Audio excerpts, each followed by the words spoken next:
Every time you try to brute force your way through studying, you're literally fighting against your own biology. And the worst part, you know it's not working. You know you're wasting hours staring at pages without actually absorbing anything. Your brain is a machine that can be optimized, and believe me or not, but this video will change everything. And once you implement the strategies, you will start working like maniac. Look, Andrew Huberman didn't become one of the most respected neuroscientists on the planet by accident. I used to be that guy who thought working was about suffering, sitting at the same place for 8 hours, highlighting everything, and wondering why I'm not progressing forward. Then I discovered how dopamine, acetylcholine, and neural oscillations actually work. And it literally changed everything. I went from being a lazy piece of potential to someone who could focus for hours without breaking a sweat. You know all these people claiming they can study for 12 hours straight? They're either lying or they're using methods like this, because your brain doesn't naturally want to focus for that long. You have to hack it. I'm going to show you the exact Huberman method that turns your brain into a studying machine. Step 1. Pre-study dopamine boost. The first step is treating your brain like the machine it is. You wouldn't go to the gym without warming up, so why the hell would you try to study without priming your neurochemistry?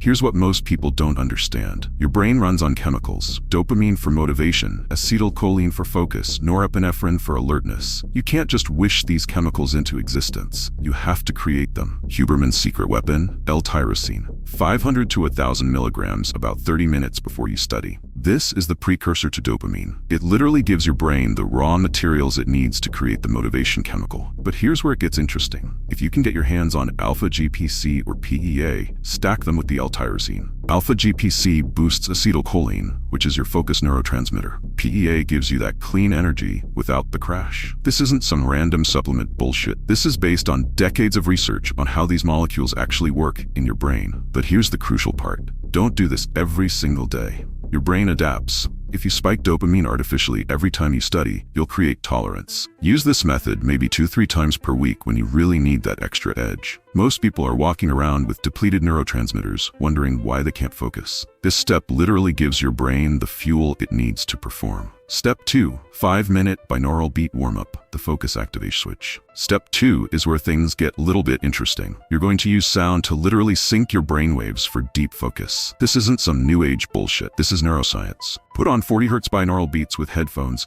for 5 to 10 minutes before you start studying. That's it.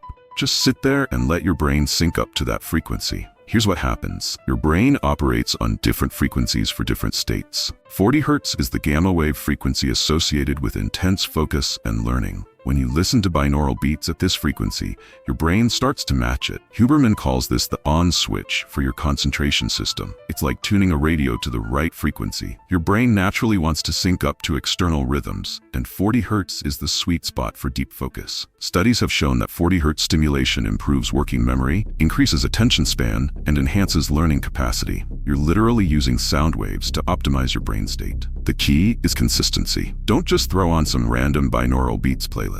Find 40 Hz specifically. Sit quietly for those 5 to 10 minutes. Let your brain adjust to that frequency. Then when you start studying, you're already in the optimal state. Most people try to force focus through willpower. You're going to hack it through frequency entrainment. It's like having a volume knob for your concentration. Step 3. Random reward protocol plus no stacking, the dopamine preservation system. Step 3 is where most people fuck up their entire system. They think more rewards equal more motivation. Wrong. That's how you create dopamine tolerance and kill your drive. Here's the protocol. Don't reward yourself every time you finish a task. Sometimes reward, sometimes push through. That randomness is what keeps your dopamine system sensitive and your motivation high. Your brain is designed to seek unpredictable rewards. It's called variable ratio reinforcement, and it's the same principle that makes gambling addictive. When you don't know when the reward is coming, your brain stays engaged. If you reward yourself every single time you finish a chapter, your brain adapts. The reward becomes expected, not exciting. Your dopamine response gets weaker and weaker until you need bigger and bigger rewards to feel motivated. But here's the other crucial part: no stacking. Don't study with music and energy drinks and social media and snacks all at once. That's a dopamine disaster. When you stack too many dopamine spiking activities, you create a massive high followed by a massive crash. Your brain can't handle that level of stimulation,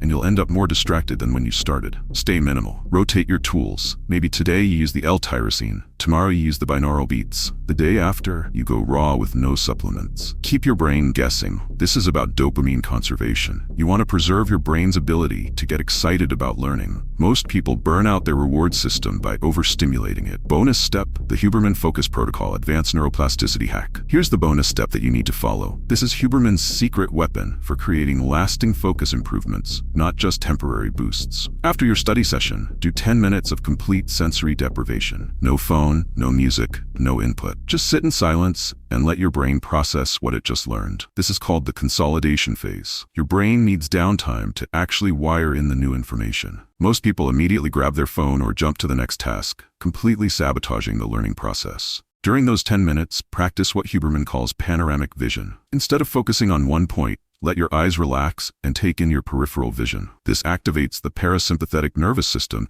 and enhances memory consolidation. Your brain has two modes: focused attention and relaxed awareness. Most people only use the focused mode and wonder why they burn out. The relaxed mode is where the magic happens. It's where your brain makes connections and solidifies learning. This bonus step is about creating neuroplasticity. You're not just studying better today, you're literally rewiring your brain to be better at focusing in the future. Alright, I really hope this video helps you out. I want to apologize for not being consistent lately. Life's been hectic. I've received a bunch of video requests from you all, and I truly appreciate them. I haven't been able to deliver on those yet, but I'm working on it. If you're a regular viewer, you probably know I was working on an ebook guide. I even mentioned in a few videos that I'd be launching it soon, but due to some personal reasons, I had to drop the project. The good news? I've started rebuilding it from scratch. Also, if there's a specific topic you'd like me to cover, drop it in the comments. I'll do my best to make it happen as soon as I can. Thanks for sticking around. See you in the next one.